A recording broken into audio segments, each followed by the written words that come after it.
So let's get into the preliminary steps about how to actually control this incessant nagging little voice between your ears. You up for that? Okay, good. So here's first step. The first step is to number one, recognize that you have a little voice and that little voice is not necessarily you. You have to be able to step outside yourself and be able to disassociate yourself with it a little. It's not you. It's a part of you. But you have a lot of little voices. Like I said, it's the composite of old experiences, of what other people tell you, other people's advice. And you've got to be able to say that it's not necessarily you. That's number one.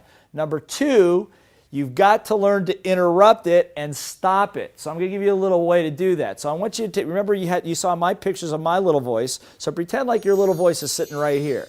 And what I want you to do, when it starts saying, you can't do it, it's too risky, you're not smart enough, whatever, all I want you to do is take your hand and just go, stop. Come on, do it right now. Stop. Come on, hit it harder. Ready? 1, 2, 3. Stop. That feel good? Okay, good. Now I know it seems crazy, but you've got to have a way to interrupt that chatter, because what happens for most people, they actually believe everything that the little voice says to them. I do too sometimes. But you've got to understand that it's not you, and you stop it. Choose. Then, step number 3, once you've stopped it for a second, then find the appropriate technique, the right technique that you can use, which we're covering some here, and we'll cover some more later, the right technique to handle that specific little voice so that you can turn it around. And once you know how to do that, you can do that in 30 seconds or less. Got it? Excellent. Step number 4. Step number 4 is to do your best, if you have the time, to isolate the origin of that little voice. Where did that thought come from? When did I start thinking like that? Is that me talking? Is that my dad talking? Is that my mom talking? Is that my preacher talking? Who is that? Is that really me? And see, the minute you start to question it, what psychologists will tell you, you begin to disassociate with the behavior. Now you can control and master it because it's not mastering you. Does this make sense? Good. So let's go. And the 5th step of this thing is that once you're able to begin to understand the origin, I want you to have one thing in mind.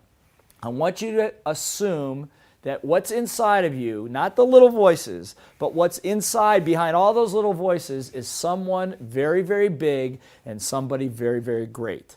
See, I work with hundreds of thousands of people over the last 25, 30 years in over 25 different countries, as I've said. People with small business, people with large business, people with multinational corporations, people with just their families and a small one-person business. And the one thing I'm going to tell you is that most people, and I'm going to talk about you right now, one thing I know about you, if you're on this program, you have no idea how big you are. Now I want you to notice what your little voice says when I say that. That's right, I know you. I know you have no idea how big you are, that you sell yourself way shorter than you should.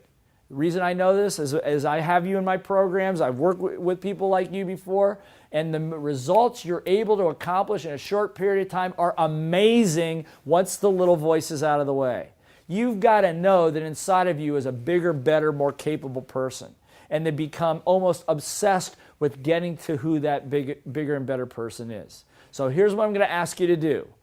First of all, take a deep breath.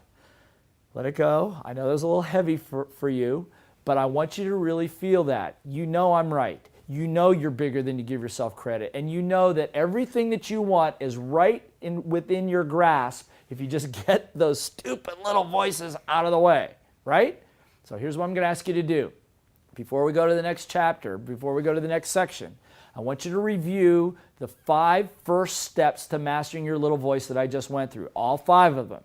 Make sure you got them down, particularly the one that says when that little voice comes in there, you just go, stop. Most important part. You can choose the thoughts you want to have. And once you do, you're in control of not only your little voice, but you've also mastered your destiny.